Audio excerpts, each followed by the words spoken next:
السلام علیکم دوستو، ہماری زندگی میں بہت سے ایسے لمحات آتے ہیں جب ہم بہت جذباتی ہو جاتے ہیں۔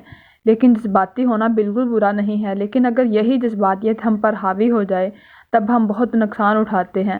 عام طور پر ہر انسان میں دو اقسام کی خصوصیات پائی جاتی ہیں۔ ایک تو یہ ہوتا ہے کہ جذبات آپ کے کنٹرول میں ہوں، اور دوسرا یہ ہوتا ہے کہ آپ جذبات کے کنٹرول میں ہوں۔ اگر آپ کی پہلی خصوصیت ہے یا آپ پہلی خصوصیت کے حامل ہیں تو ہمیشہ کامیاب رہیں گے، لیکن اگر آپ دوسری خصوصیت کے کنٹرول میں ہیں تو آپ کی زندگی کا کوئی سروکار نہیں رہے گا۔ کبھی یکدم خوش ہو جاؤ گے یا کبھی عجیب سی اداسی خوشی کی جگہ لے لے گی۔ کبھی ایک دم سے ڈپریشن کا شکار ہو جاؤ گے یا کبھی اچانک پرجوش ہو جاؤ گے۔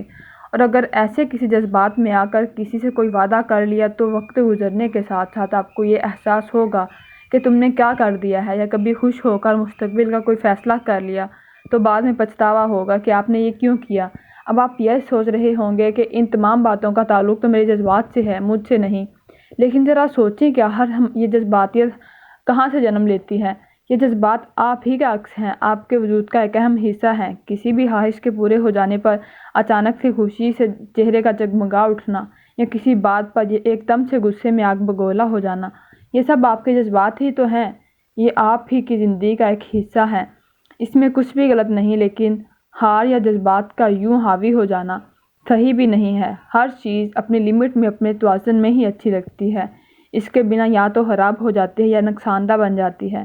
بالکل اسی طرح سے انسانی جذبات ہیں۔ اگر جذبات ہمارے قابو میں رہیں گے تو ہم زندگی کو بہت ہی پرسکون طریقے سے گزار سکیں گے اور بالکل صحیح فیصلے لے سکیں گے۔ اور اگر جذبات آپ پر حاوی ہونے لگیں تو کبھی بھی کوئی بھی صحیح فیصلہ نہیں لے پائیں گے۔ کیا آپ ایسے بننا چاہتے ہیں جس کے پاس بیٹھ کر کوئی بھی خود کو چھوٹا محسوس نہ کرے، بلکہ ہر شخص آپ سے فیض یاب ہو؟ اگر آپ ایسے بن گئے تو یاد رکھو، اس سے زیادہ کامیاب شخص کوئی نہیں ہوتا جس سے دوسرے فیض یاب ہوں، جو دوسروں کے لیے آسانیاں پیدا کریں۔ So control your feelings from nowadays. اللہ حافظ۔